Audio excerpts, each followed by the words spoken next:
swimming around in the dark from the get-go. I don't know what qualifies as darker. There's certainly some scary anti-God stuff. Yeah. You know, I think this season's a little headier. I mean, it gets into some crazy territory. Yeah, and the implication of us always seeing the devil suggests that, it's true, there must be a God because there's a devil fighting against him. And we haven't seen any evidence of God yet. And so that's something that the characters are all kind of in an existential crisis about and looking for and wondering why hasn't he done anything to help us or save us. God's been conspicuously silent the first 3 years. Yeah, and I feel like that's a presence in the show, the lack of, and everyone kind of reacting to that.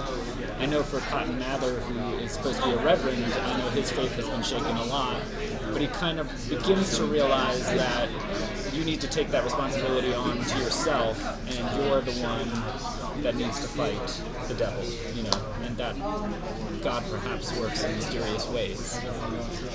Very good. What can we expect for Cotton Ed? The team Cotton Ed. What can we expect for those two? Because in the trailer, we saw her kissing her brother.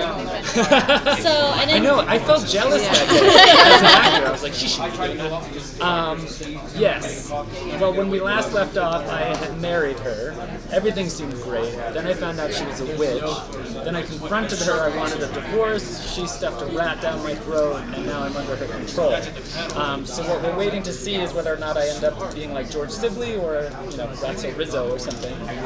So I definitely want out of everything, of the marriage, of the circumstance. I don't want to be paralyzed inside of a chair, and at the same time I want to help what's going on in Salem. So I don't know what I'm allowed to say, but initially you'll see me trapped. Well, I will say it's a huge part of the season this year, and it's kind of like scenes from a marriage from hell.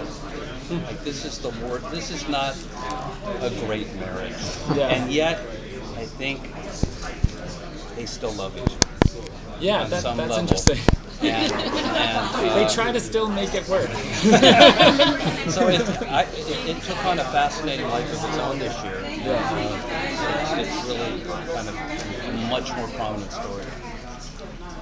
Are we still going to have super elements of horror? Always. Oh yeah. It got pretty scary and gruesome last season. We try not to do it just to do it.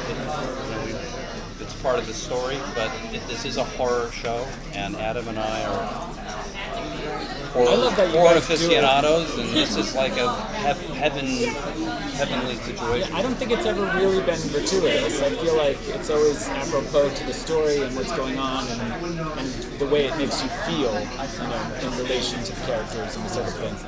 There's some good gothic horror this year. There's a little bit of Hitchcock's Rebecca this year. There's a little bit of Hitchcock's Notorious this year. There's a little bit of Kubrick, The Shining in there too. I mean, a horror fan will have already recognized the first 2 years, all sorts of homages. Dario Argento. Loving all the horrors. thank you. Okay, thank you. Thanks, guys.